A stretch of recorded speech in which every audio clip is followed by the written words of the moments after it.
ఈ రోజు files clearance we can go through real time. ఎవరు ఏం చేశారో ఈ మంత్ లో చూసుకుంటాం.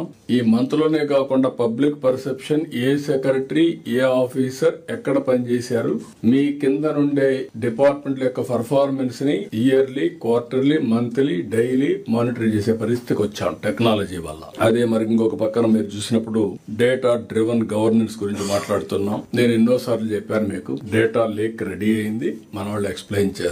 ఈ డేటా లేక్ వల్ల స్టేట్ గవర్నమెంట్, సెంట్రల్ గవర్నమెంట్ అన్ని డిపార్ట్మెంట్లని ఇంటిగ్రేట్ చేశాం. Data real time. అది ఇంటిగ్రేట్ చేసిన తర్వాత ఆ డేటాలో మనకు క్లారిటీ వస్తుంది. ఏ ఆఫీసర్ ఏమనుకుంటున్నాడో కూడా ఉంటుంది ఇప్పుడు దీంట్లో. ఇట్లా వెరీ ఇంట్రెస్టింగ్. ఎందుకంటే పబ్లిక్ పర్సెప్షన్ కి మనం IVRS తీసుకుంటున్నాం.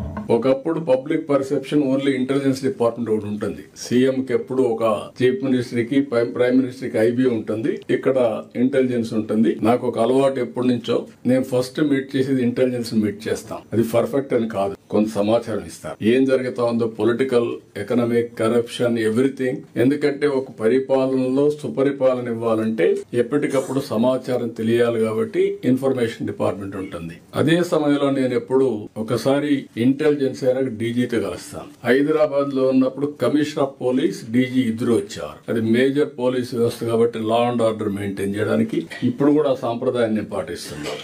ఆ తర్వాత చీఫ్ సెక్రటరీ వస్తారు. మా ఆఫీసులో ఎంతమంది ఉంటే CS తర్వాత వచ్చి ఈ రోజు ఏం చేశారో, ఏం చేయాలనో డైరెక్షన్ ఇవ్వడం. టోటల్ అడ్మినిస్ట్రేషన్ కంట్రోల్ చేసే ఇది వారికి ఉంది కాబట్టి అవన్నీ ఇచ్చాం. ఇప్పుడు ఇక్కడికి వచ్చినప్పుడు మీరు చూస్తే హిస్టారికల్ డేటా ఉంది, present data day to day మీరు అప్డేట్ చేస్తున్నారు.